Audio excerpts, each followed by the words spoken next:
เลี้ยงสร้างเท่าขายงาได้กินข้าเลี้ยงสร้างน้อยตายจ้อยข้าบ่มีเนาะเป็นคำสุภาษิตที่เพิ่นได้กล่าวค้านกันมา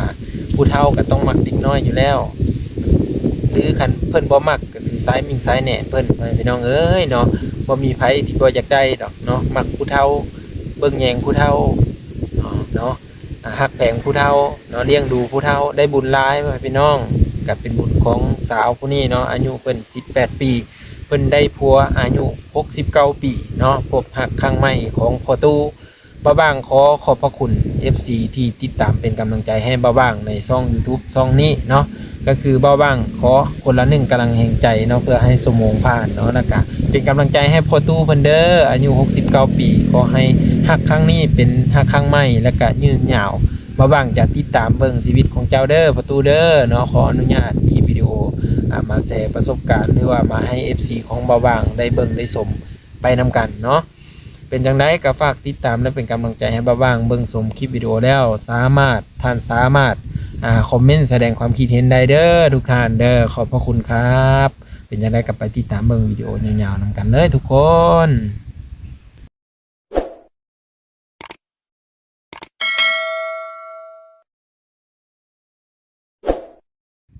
ว่าไงขอถามแหน่เจ้ามักอีหลีบ่กับสาวผู้นี้เนาะเจ้า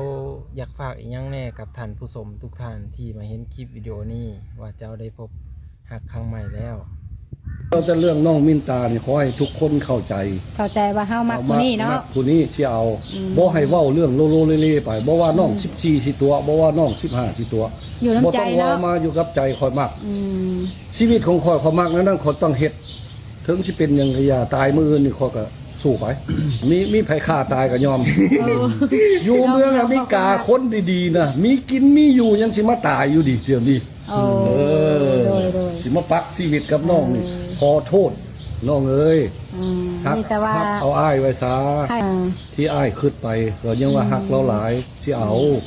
ไผสิเว้ายังก็อย่าเรื่องเล่าที่เป็นมาก็บ่ต้องเว้าไปซะ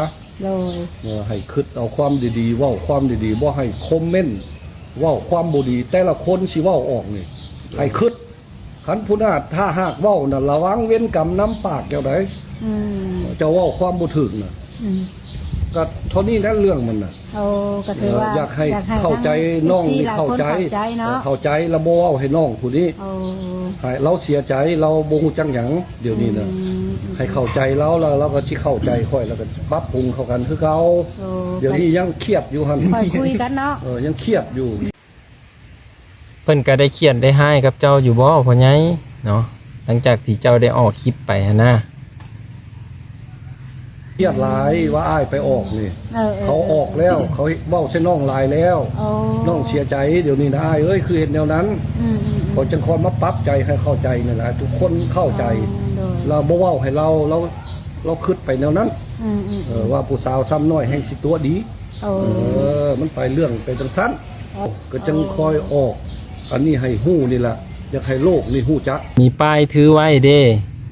ถือหยังไว้เลยเจ้าสิถือไว้อยู่บ่พ่อใหญ่ว่าฮักผู้หญิงคนนี้ว่าฮักผู้สาวคนนี้อีหลีหรอเจ้าสิกล้าถืออยู่บ่คันมีป้ายถือได้เขาสิถือป้ายเดี๋ยวนี้ฮักน้องมินตาแห้งเดี๋ยวนี้ลูกเสน่ห์เล่าแล้วเดี๋ยวนี้ค่อยสิเอาเดี๋ยวนี้ไผเว้าหยังก็อย่าด่าค่อยเรื่องของค่อยชีวิตค่อยเขามักแนวนี้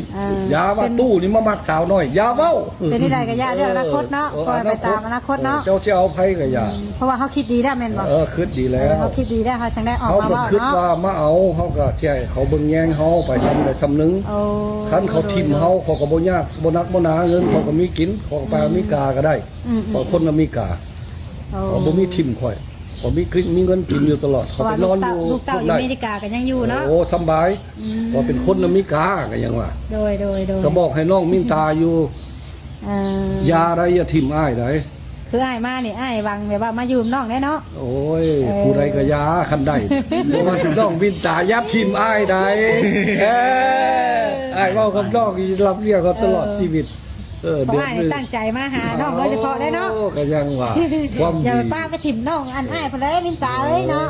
อ้ายเพิ่นฮักจริงวังแต่คนทั้งหลายคือกันเบิ่งแล้วก็สงสารค่อยแด้อยู่ซุเว้าใส่หลาย คอยมากแนวนั้นอย่าสุเว้าโอ้ยเนาะสงสารกันเด้อมาไผมาอย่าให้กันบางคนก็ว่าเอาผู้สาวเกดีได้ลูกเขาพร้อมว่าซั่นผู้เกแห่งตัวหลายผู้น้อยได้อาจสิบ่ตัวเขายังบ่ฮู้จักหยังนี่แม่นความคิดของข่อย มีประสบการณ์เนาะ โดดเด้อมาเล่นแท้เขาเอาแก่แท้ว่าแก่ ใครเครียดเนาะใครเครียดว่า ให้ไปเครียดมวนไปนี่ล่ะให้เจ้าคิดเอาคนผู้นี้น่ะข่อยมาเว้นกรรมของข่อยก็สิมาตายแบบนี้ ขอถามพ่อใหญ่เลยเด้ออยู่อเมริกานี่ก็มีบ้านมีบ้านมีดินเป็นของตัวเองบ่หรือว่าจังไดบ่สู่ฟังแน่ อยู่อเมริกาเขามีเบิดเทือนซันมีกินมีอยู่บ่มีทุกข์จักหน่อยข่อยยังสิมาเอาชีวิตมาทิ่มให้เขาด่าอยู่ดิด่าก็ด่ายอมรับ เต็มใจนะ มันมามักน้องมินตายเองอยู่นี่โอ้ย เขาก็ต้องเต็มใจให้ล่าเนาะ แม่นเสน่ห์หรือจ้านิว ก็ยังว่าเว้าอยู่ถึงเสน่ห์น้องมินตาเลยนะดิโอ้ยตายแล้วยกเยอะเอาป้ายหอยคอยกโลด ยกรถจังน้อย นี่บัดเมื่อนี่ยกป้ายเขียนรถ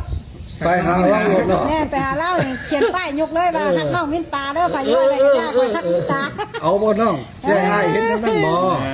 อ้ายสิเอายกป้ายเมื่อรถหาน้องจักหน่อยนี่ให้เพิ่นออก เมื่อยกป้ายมารถ เพิ่นออกคลิปไปเรื่อยๆให้น้องเบิ่งน้องมักเบิ่งอยู่ดอกไว้อยู่แล้วเชื่ออ้ายสิเมื่อแล้วมักน้องมักบ่อ้ายมักแนวนั้นอยากได้ป้ายให้ยกใส่คอเมื่อรถสิแต่งน้องมินตาในไว้ๆดิ ชิแต่คำว่าน้องเพิ่นรับปากว่ามากฮักกับชิแต่ไว้นี่บ่ ไว้ตั้งเว้าไว้แล้วมันมีเรื่องซื่อๆขอยเมื่อเอาเงินลงมาเนี่ยขอยสิมาแต่งแล้ว คำว่าแต่งกับชีบ่จัดใหญ่โตแม่นบ่ บ่แล้วมันสิผิดบ้านผิดเมืองเขา เพิ่นเฮ็ดน้อย มี ๆ แต่เงินนั่นให้ค่าแม่นมหัน อ๋อ ตามธรรมเนียมเพิ่นอยากได้หั่นล่ะเคยเว้าน้ำเพิ่นแล้ว โดย ตามบ้านตามเมืองนั่นล่ะผู้ใดก็ยาคันเอาเพิ่นว่าอกได้เฮ็ดให้เฮ็ดคือกันหันว่าซั่น อ๋อ บ้านที่อันที่เฮ็ดดองเฮ็ดนั่นนั่นมันบ่ได้ผิดเพิ่นว่าเพิ่นสิมัดแขนก็คือเจ้าเว้าหั่นล่ะ โอ้ พอก็ดีใจแล้วไป เอาผู้เฒ่าผู้แก่มาเอานี่มัดซื่อๆแล้วไปแล้วก็เว้าอยู่สาวอันมินตาก็เว้าให้ฟังอยู่เมื่อวานนี่น่ะอ้ายไปออกเดี๋ยวนี้เนี่ยมันโด่งดังเดี๋ยวนี้สิมาแต่งกันบ่ได้โอ้ยอันนี้เรื่องของอ้ายออกไปนี่อ้ายอยากให้คนรู้จักโลกนี่เพราะว่าอยู่อเมริกาเขาก็ท่าอยู่เขาอยากเห็นปากตัวนี้ อยากเห็น ความ ว่า เว้าตัวนี้อยากเห็น อยากเห็น อยากเห็นแต่งงาน แต่งงานกับน้องผู้นี้ กับน้องผู้นี้เขาท่าอยู่บ่แม่นแต่เดียวนี่คนเบิดโลกนี่ท่าอยู่ ถ้าเบิ่งถ้า เจ้า รุ่น ว่า อยู่ ค่อย เนาะ แม่นไผ ถ้ารุ่นอยู่ คนโด่งดังที่สุด ที่สุดในโซนนี้ แม่ใด สวัสดีพ่อแม่พี่น้อง FC เบิร์ดทุกคนเนาะก็คือมีเรื่องราวอยู่ว่าพ่อใหญ่69 ปีเนาะเพิ่นกะหลังจากที่แต่งงานกับน้องสมหวังไปบ่ดนเนาะหรือว่าสาวสมหวังไปบ่ดนนั่นแล้วก็เลยเกิดเหตุการณ์ที่ว่าเลิกลากันไปเนาะในเวลาอันจ้อพ่อแม่พี่น้องเนาะบ่ถึงเดือนซ้ำและเพิ่นกะพ่อใหญ่นี่ก็เพิ่นได้มาจากอเมริกาเนาะก็เป็นกำลังใจให้เพิ่นพ่อแม่พี่น้องเพิ่นพบรักครั้งใหม่แล้วดีใจนำเพิ่นพ่อแม่พี่น้องถือว่าพ่อใหญ่นี่ก็เพิ่นก็ตั้งใจมาหาลูกหาเมียเนาะมาหาเมียหาคู่สร้างคู่สมไปนำกันเพิ่นว่าเนาะอยากมาสร้างถิ่นฐานอยู่ประเทศลาวเนาะอยากมีเมียเป็นคนลาวเอาง่ายๆก็ได้เนาะก็เลยได้มาพ่อกับผู้สาวผู้หนึ่งอีกเนาะก็อายุก็18 ปีบ่คือว่าโอ้ยก็ถือว่าบุญเจ้าอีหลีพ่อใหญ่เอ้ยเนาะค่อยก็ดีมกดีใจนำเจ้าเนาะแต่ขนาดค่อยผู้อายุ20ปลายปีก็ยังบ่เห็นสิมีผู้สาวน้อยซำนั้นเนาะมาติโทษจะว่าบุญเจ้าเฮ็ดบุญด้วยอีหยังเด้พ่อใหญ่เอ้ยมาบอกค่อยดีกว่าบุญเจ้าคือว่าได้แต่พ่อแต่ผู้สาวน้อยแท้เนาะบุญเจ้าคือว่าพ่อแต่ผู้สาวน้อยๆอ้อๆแท้เนาะ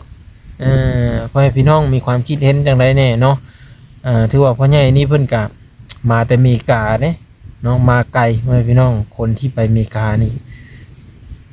กลับมาบ้านนี่ก็ถือว่า ว่าสุดยอดแล้วเนาะเงินคำนำแก้วก็สิหลายแน่จักหน่อยแหละเพิ่นไปเฮ็ดเวียกเฮ็ดงานอยู่พุ่นเด้ก็พ่อใหญ่นี่ก็ถือว่าเพิ่นมาสู่ลูกหาเมียนี่ก็เป็นการดีเด้อพี่น้องบ่บางก็ดีมกดีใจนํเพิ่นเนาะ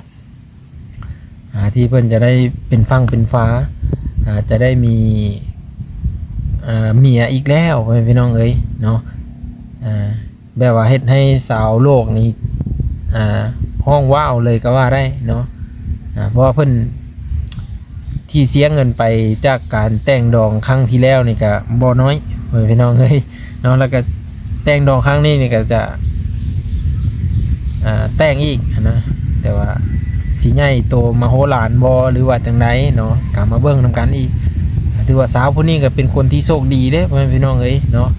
เพิ่นเฮ็ดบุญร่วมกันอีหลีได้คันว่าจังซั่นก็ได้เนาะสิได้มาพบมาพ้อกันนะจนเฮ็ดให้เราสิได้เมียอีกแล้วเนาะแล้วก็สาวผู้นี้ก็โอ้ยถือว่าเพิ่นเฮ็ดบุญมาด้วยกันอีหลีนะพ่อแม่พี่น้องเอ้ยเนาะเฮ็ดบุญมาร่วมกันอีหลีนะหลังจากที่เลิกลากับผู้นั้นไปก็บ่โดนอีกแล้วก็มาพบกับสาวผู้นี้อีกบ่ว่างนับถือน้ำใจพ่อใหญ่เพิ่นอีหลีเพิ่นมีของดีบ่จักเนาะเพิ่นมีของดีบ่จักพี่น้องคลิปนี้ก็ถือว่าด่วนๆเลยนะบ่ว่างเห็นแล้วก็เบิ่งเอาไปต้อน FC พวกก่อนนะฮักต่างไหวนี่นะทุกคนฮักต่างไหวหัวใจเมกานี่เนาะโอ้ยชอบฮักต่างไหวมาตั้งแต่เมกาเพื่อมาหาลูกหาเมียอยู่ทางพี่โอ้ก็ถือว่าสมควรเนาะบ่บ้างก็เห็นคลิปผู้หนึ่งเพิ่นลงไปก็แบบว่าพ่อใหญ่นี่เพิ่นก็แบบว่าตั้งใจมาแล้วนะไผสิตัวเพิ่นก็ตามเนาะไผสิตัวเพิ่นก็สร้างเพิ่น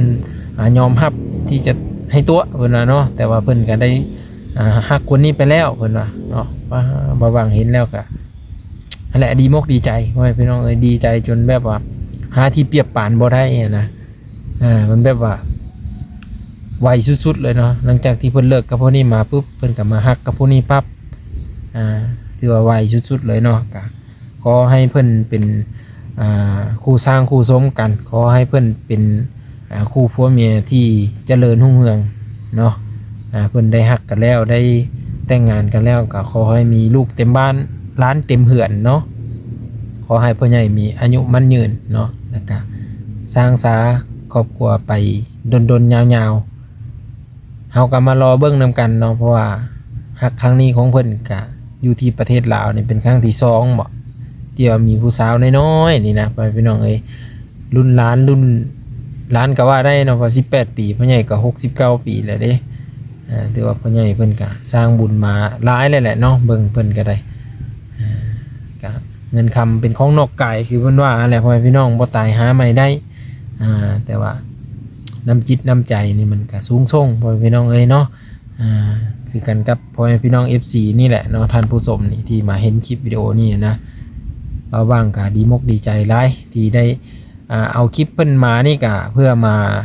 ให้พ่อแม่พี่น้องได้เบิ่งเนาะได้เห็นแล้วก็มาแสดงความดีใจนำเพิ่นได้บ่แม่นว่าเฮาสิมาซ้ำเติมหรือว่ามาด่ามาให้กันบ่แม่นจังซั่นเด้อพ่อแม่พี่น้องเด้อมาบางเห็นแล้วดีใจแล้วก็เอามาฝาก FC เอามาต้อน FC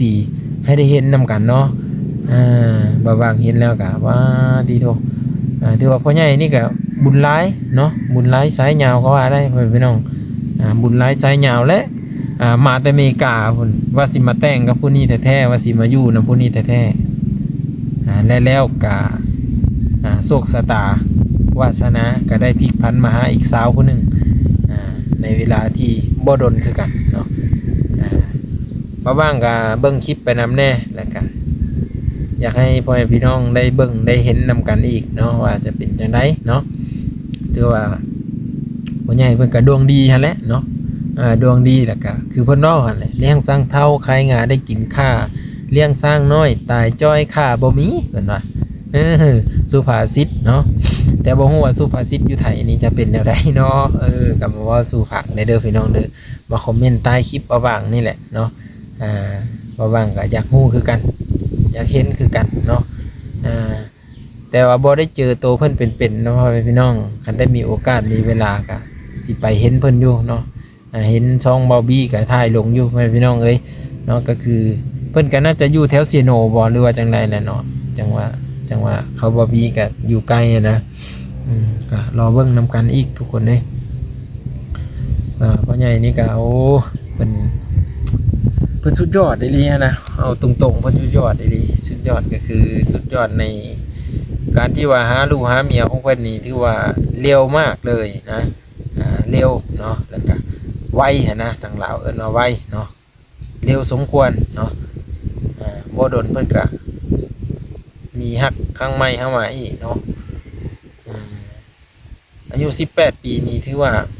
อยู่ประเทศไทยนี่ก็บ่ได้ผิดกฎหมายติเนาะหรือว่าอยู่ประเทศลาวนี่ก็น่าจะบ่ได้ผิดหยังเนาะ